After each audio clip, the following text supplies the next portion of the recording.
Negara Malaysia disingkatkan sebagai Zoo Negara ialah sebuah zoo negara yang pertama di Malaysia dan diuruskan sepenuhnya oleh Persatuan Zoologikal Malaysia, iaitu sebuah badan bukan kerajaan dan memainkan peranan utama dalam hak ehwal konservasi hidupan liar, penyelidikan, pendidikan dan rekreasi.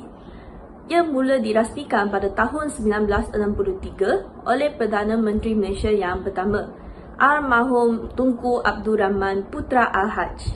Zoo Negara bermula dengan koleksi induknya yang kini telah berkembang sehingga 476 spesies hidupan liar. Zoo yang dihuni kira-kira 5,137 haiwan ini telah mengalami banyak transformasi dengan konsep pameran secara terbuka untuk keselesaan haiwan dan juga para pengunjung. Ketika pandemik COVID-19 melanda negara, masalah kewangan zoo negara menjadi ketara akibat pelaksanaan Perintah Kawalan Pergerakan oleh pihak kerajaan yang menyebabkan zoo negara terpaksa ditutup lalu menghilangkan punca utama pendapatan zoo.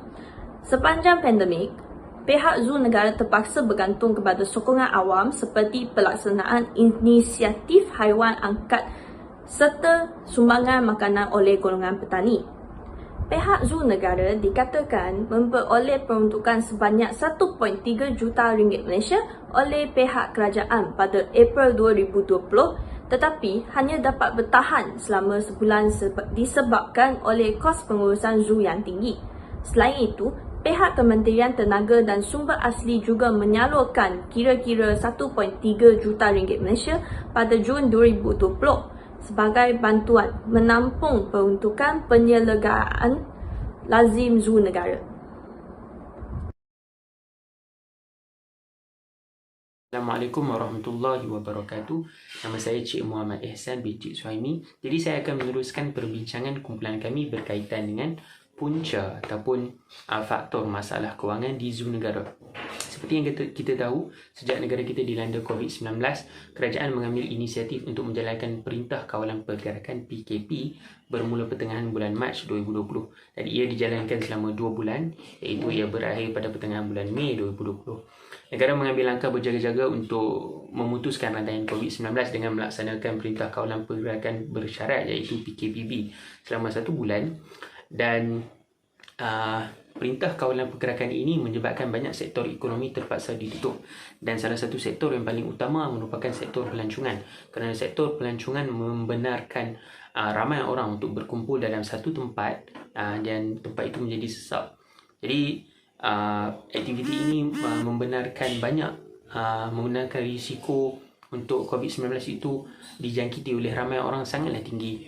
Oleh itu sektor pelancongan terkesan dengan amat teruk. Antaranya adalah zoo negara. Zoo negara tempat-tempat untuk dilawati oleh pengunjung seperti zoo negara, tempat taman rekreasi ataupun tempat bersejarah seperti muzium. Tempat ini banyak bergantung sumber kewangan kepada duit tiket yang dijual kepada para pengunjung. Jadi apabila sektor ini ditutup, sumber kewangan utama mereka terjejas kerana ketiadaan pengunjung.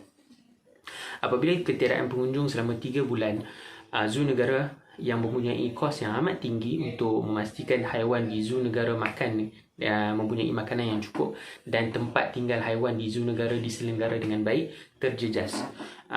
Walaupun kerajaan mengambil inisiatif untuk memberikan sumber kewangan yang cukup untuk makanan kepada haiwan di zoo negara, dan kita juga terdapat individu-individu yang amat murah untuk memberi sumbangan secara individu untuk memastikan haiwan di zoo negara makan dengan cukup dan diselenggara dengan baik. Namun kos yang diperlukan untuk menampung segala makanan dan penyelenggaraan tersebut jauh lebih tinggi. Oleh itu, selama 3 bulan apabila zoo negara ditutup, banyak haiwan-haiwan yang terjejas dari segi fizikal kerana ketidakcukupan makanan, di mana ada haiwan yang sakit dan juga mempunyai fizikal yang sangat kurus.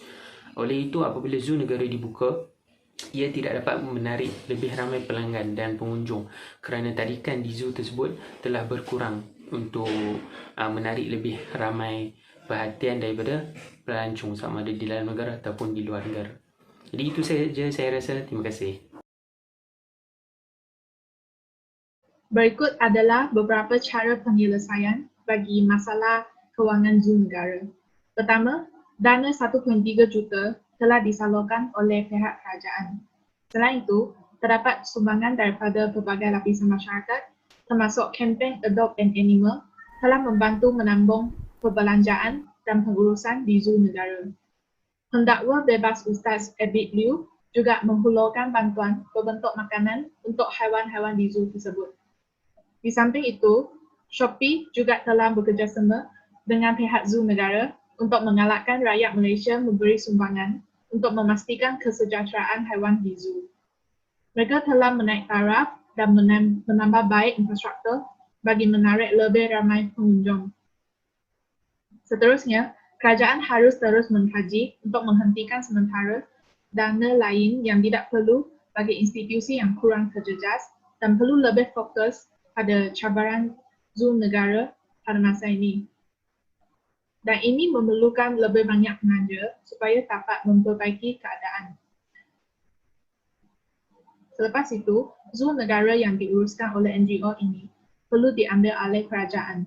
Zoo ini perlu diterajui oleh mereka yang mempunyai minat dengan haiwan atau berlatar belakangkan zoologi.